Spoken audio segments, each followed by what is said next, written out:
समस्त मात्र शक्तियों भाई बंधुओं सादर जय श्री कृष्ण। भगवान श्री कृष्ण का वचन है कि पितृपक्ष की श्राद्ध पक्ष की इंदिरा एकादशी का व्रत श्रद्धा पूर्वक विधि पूर्वक नियम पूर्वक करने से सभी पितरों को अधोगति से मुक्ति मिलती है, मोक्ष फल की प्राप्ति होती है और व्रत करने वाले के समस्त पाप नष्ट होते हैं। जो भी मनोकामना होती है श्री हरि की कृपा से वह पूर्ण हो जाती है। तो मित्रों, आज आपको हम बताएंगे इंदिरा एकादशी का व्रत आपको किस प्रकार से करना चाहिए, इस दिन आपको क्या करना चाहिए और क्या नहीं करना चाहिए। तो मित्रों, पूरे वीडियो को आप ध्यान पूर्वक देखेंगे तभी इसका संपूर्ण फल आपको मिलेगा। मित्रों, आप सभी का बहुत बहुत स्वागत है आपके अपने ही चैनल एस्ट्रो गुरुजी में। यदि आपने अभी तक हमारे चैनल को सब्सक्राइब यदि नहीं किया हो तो अभी सब्सक्राइब कर लें और बेल आइकन को अवश्य दबाएं, जिससे हमारे अगले आने वाले नए वीडियो की नोटिफिकेशन सबसे पहले आपके पास पहुंचे। आप नित्य नई नई ज्ञानवर्धक जानकारियां व नित्य का राशिफल हमारे चैनल से प्राप्त करते रहें। तो दिनांक 21 सितंबर 2022 बुधवार के दिन पितृपक्ष की इंदिरा एकादशी का व्रत है।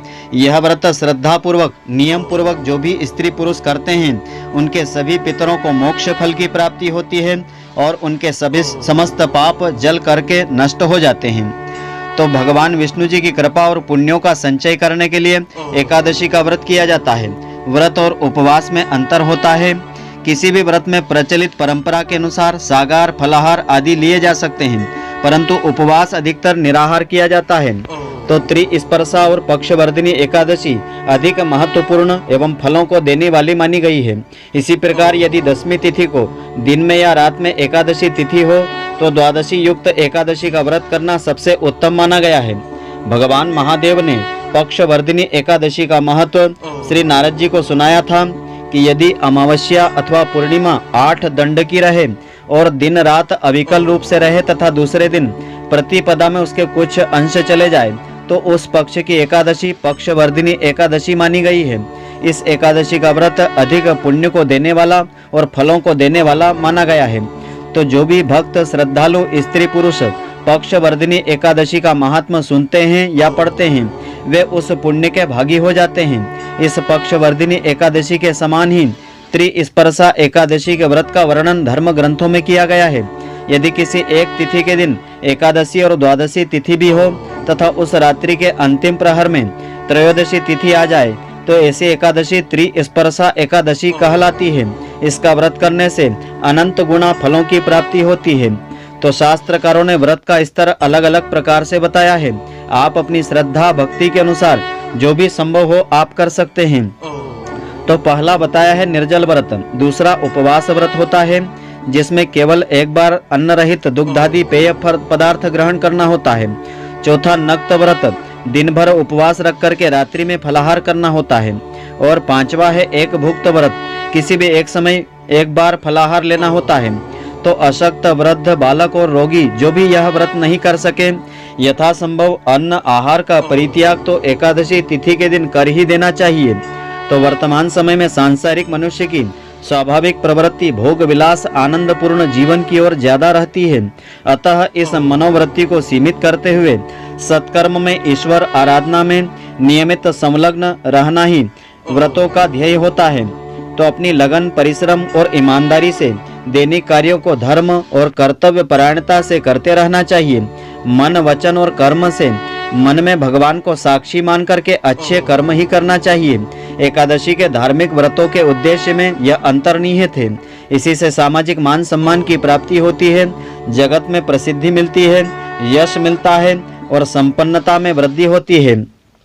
तो एकादशी व्रत का विधान इस प्रकार से है। एकादशी को प्रातःकाल पवित्रता के लिए स्नान करना चाहिए, यानी सूर्योदय से पहले उठकर के स्नान करें, स्वच्छ वस्त्र धारण करें, फिर संकल्प की विधि के अनुसार आगे कर्म करें, यानी स्नान करने के बाद भगवान के सामने व्रत का संकल्प लेवें। और दोपहर को भी संकल्प के अनुसार स्नान करने से पहले बदन पर मिट्टी का लेप करने का विधान होता है।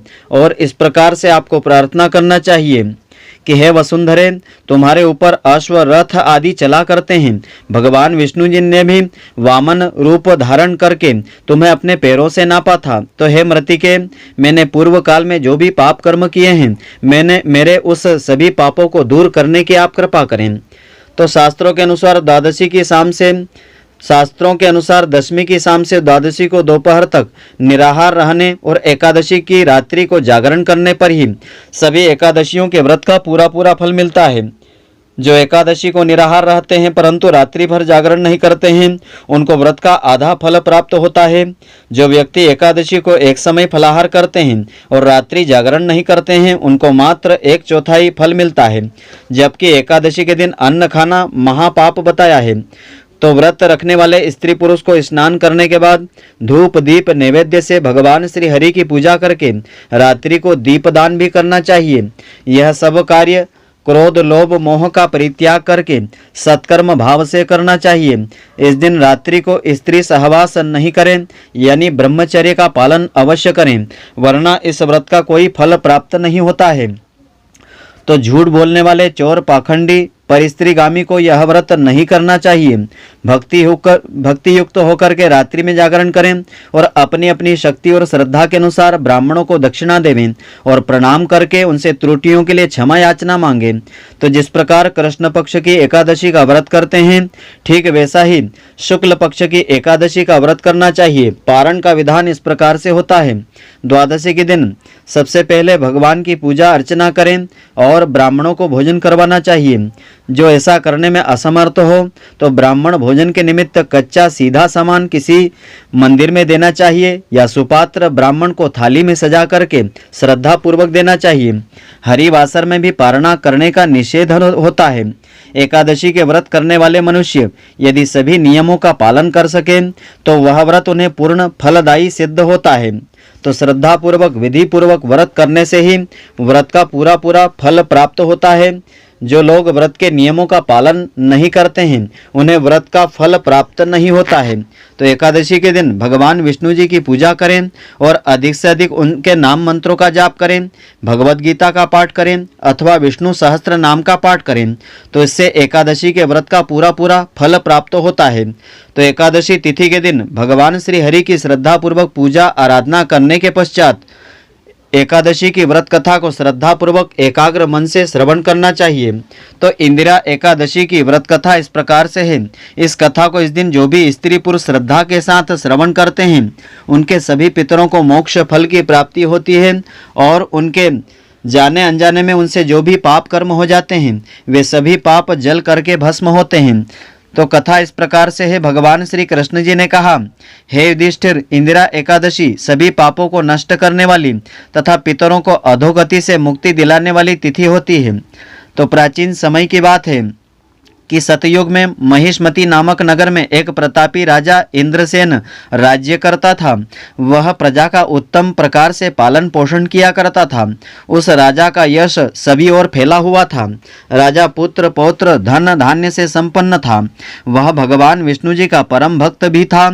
विष्णु की भक्ति में तत्पर होकर के गोविंद के मोक्षदायक नामों का जप करते हुए समय व्यतीत किया करता था और विधि पूर्वक आध्यात्म तत्व के चिंतन में सदैव संलग्न भी रहता था।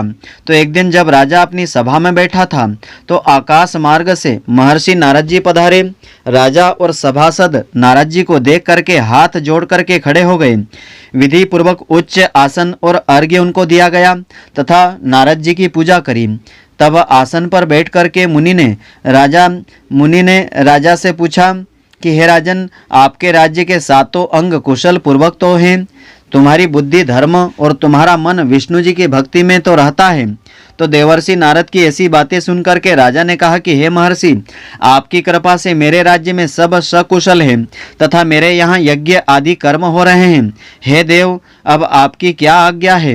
आप कृपया अपने आगमन का कारण बतलाइए। तब नारद ऋषि ने कहा, हे राजन, आप मेरे वचनों को ध्यानपूर्वक सुनो।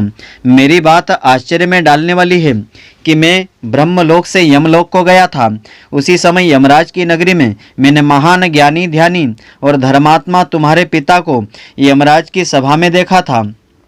तो मेरा मन दुखी हो गया। मैंने यमपुरी में तुम्हारे पिता के आने का कारण पूछा तो मुझे बताया गया कि एकादशी का व्रत भंग होने के कारण तुम्हारे पिता यमलोक गए हैं। तभी तुम्हारे पिता ने एक संदेशा तुम्हारे लिए दिया है। यह मैं तुमसे कहता हूँ। तुम्हारे पिता ने कहा है कि पूर्व जन्म में व्रत विघ्न हो जाने के कारण वे यमराज की पुरी में रह रहे हैं। हे मुनि श्रेष्ठ, यदि राजा इंद्रसेन आश्विन मास के कृष्ण पक्ष की एकादशी का व्रत मेरे निमित्त करके उसे अर्पित कर दें तो मुझे स्वर्ग की प्राप्ति हो सकेगी। तो राजा इंद्रसेन ने व्रत का विधान पूछा। इस पर नारद जी ने बताया कि आश्विन मास के कृष्ण पक्ष की दशमी के दिन प्रातःकाल स्नान आदि से निवृत्त होकर के श्रद्धा पूर्वक पितरों का श्राद्ध करना चाहिए। केवल एक समय भोजन करें या फलाहार लेवें तथा रात्रि में भूमि पर शयन करें। एकादशी के दिन प्रातःकाल स्नान करें, फिर व्रत के नियमों को श्रद्धा भक्ति से ग्रहण करें। इसके बाद संकल्प करें कि मैं आज तप निष्ठा के साथ खान पान त्याग करके निराहार रह करके एकादशी का व्रत करूंगा।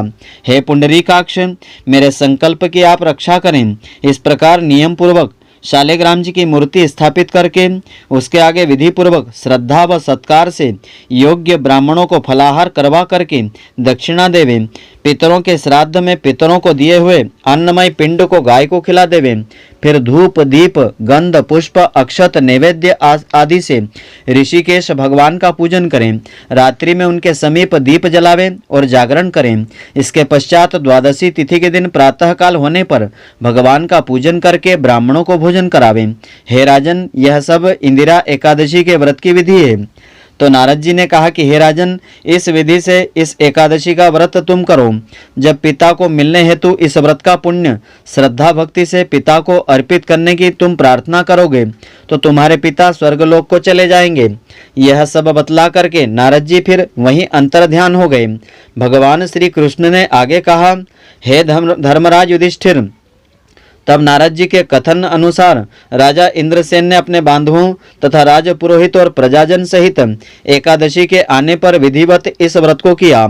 बंधु बांधवों सहित व्रत करने से भगवान विष्णु जी प्रसन्न हुए और आकाश से पुष्पों की वर्षा हुई। राजा इंद्रसेन के पिता यमलोक को त्याग करके गरुड़ पर बैठ करके विष्णु धाम को चले गए, स्वर्ग लोक को चले गए। इंदिरा एकादशी का महात्म्य पढ़ने या सुनने से मनुष्य के समस्त पाप नष्ट होते हैं। सब प्रकार के भोगों को भोग करके उसको वैकुंठ धाम की प्राप्ति सहज हो जाती है। तो यह जो कथा है ब्रह्म वैवर्त पुराण में वर्णित की गई है। इस व्रत में फलाहार का विधान इस प्रकार से है।